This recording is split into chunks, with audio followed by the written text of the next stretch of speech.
ओम ह्रीं क्लीं ऐं सिद्धये नमः।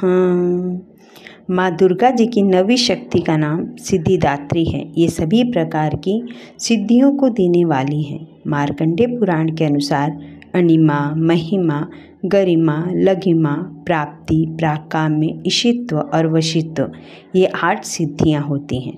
ब्रह्म वैवर्त पुराण के श्री कृष्ण जन्मखंड में यह संख्या 18 बताई गई है। इनके नाम इस प्रकार हैं: अणिमा, लघिमा, प्राप्ति, प्राकाम्य, महिमा, ईशिता, वशिता, सर्वकामावसायिता, सर्वज्ञत्व, दूरश्रवण, परकाय प्रवेशन, वाक् सिद्धि, कल्प वृक्षत्व, सृष्टि, संहारकरण सामर्थ्य, अमृतत्व, सर्वन्यायकत्व, भावना, सिद्धि। माँ सिद्धिदात्री भक्तों और साधकों को ये सभी सिद्धियाँ प्रदान करने में समर्थ हैं। देवी पुराण के अनुसार भगवान शिव ने इनकी कृपा से ही इन सिद्धियों को प्राप्त किया था। इनकी अनुकंपा से ही भगवान शिव का आधा शरीर देवी का हुआ था। इसी कारण वह लोक में अर्धनारीश्वर नाम से प्रसिद्ध हुए। माँ सिद्धिदात्री 4 भुजाओं वाली हैं। इनका वाहन सिंह है। ये कमल पुष्प पर भी आसीन होती हैं। इनकी दाहिनी तरफ के नीचे वाले हाथ में चक्र, ऊपर वाले हाथ में गदा तथा बाईं तरफ के नीचे वाले हाथ में शंख और ऊपर वाले हाथ में कमल पुष्प हैं। नवरात्र पूजन के 9वें दिन इनकी उपासना की जाती है। इस दिन शास्त्रीय विधि विधान और पूर्ण निष्ठा के साथ साधना करने वाले साधक को सभी सिद्धियों की प्राप्ति हो जाती है। सृष्टि में कुछ भी उसके लिए अगम्य नहीं रह जाता। ब्रह्मांड पर पूर्ण विजय प्राप्त करने की सामर्थ्य उसमें आ जाती है।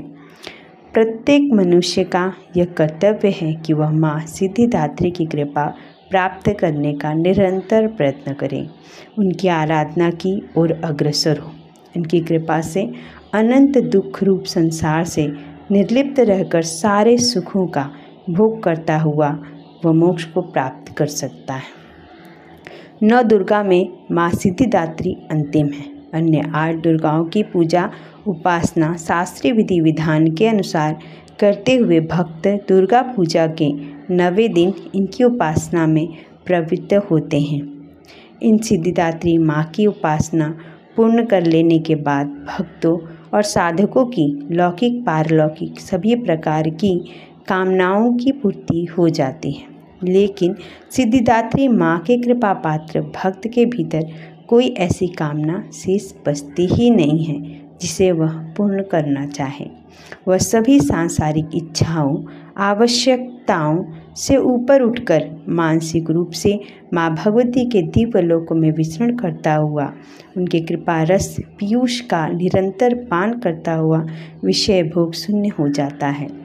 माँ भगवती का परम सानिध्य ही उसका सर्वस्त्र हो जाता है। इस परम पद को पाने के बाद उसे अन्य किसी भी वस्तु की आवश्यकता नहीं रह जाती। माँ के चरणों का यह सानिध्य प्राप्त करने के लिए हमें निरंतर नियमनिष्ठ रहकर उनकी उपासना करनी चाहिए।